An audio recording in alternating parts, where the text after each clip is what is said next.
খুকি দেখ তার নিয়ে এসেছি, আজকে থেকে আমাদের এখানেও লাইন থাকবে। আচ্ছা ঠিক আছে বাবা, কালকে থেকে আমি রাতেও পড়তে পারবো। হ্যাঁ খুকি, তোমার পড়ার জন্য তো এত টাকা খরচ করে তার কিনেছি, কিন্তু বাবা লাইন আসবে কোথা থেকে? আরে ওই দাদি আমাকে দিচ্ছে।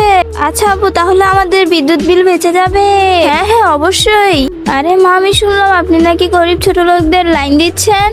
আরে বউ, ওরা তো গরিব, ওদের লাইন না দিলে ওরা পাবে কোথা থেকে?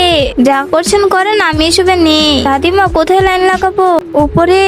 এরপর কি হলো সেটি দেখার আগে নিচের সাবস্ক্রাইব বাটনটি কেউ যদি সাবস্ক্রাইব করে তাহলে তার মা বাবা চিরকাল বেঁচে থাকবে, আর যারা লাইক করবে তাদের মনে আশা যেন পূরণ হয়। আর আমি দোয়া করে দিলাম। খুকি দেখ, লাইট জ্বলছে। হ্যাঁ বাবা। আচ্ছা ঠিক আছে দাদি, আপনাকে অনেক ধন্যবাদ।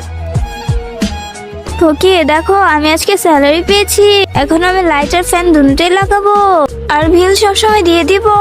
সত্যি বাবা? আচ্ছা। খুকি দেখ, ফ্যান নিয়ে এসেছি। আরে ওদেরকে লাইট চালাতে দিয়েছি দেখে এখন ফ্যানও চালাচ্ছে। দাঁড়াও আমি দেখছি। আপনাদের ছোট লোকের স্বভাব যাবে না? হ্যাঁ, আপনাদের লাইট ফ্রিতে ইউজ করতে দিয়েছি দেখে ফ্যানও চালাচ্ছেন। আরে বউ তুমি থামো, ও আমাকে আগেই বিল দিয়ে দিয়েছে। কি? দেখেন, আমরা গরিব হতে পারি কিন্তু ছোট লোক না।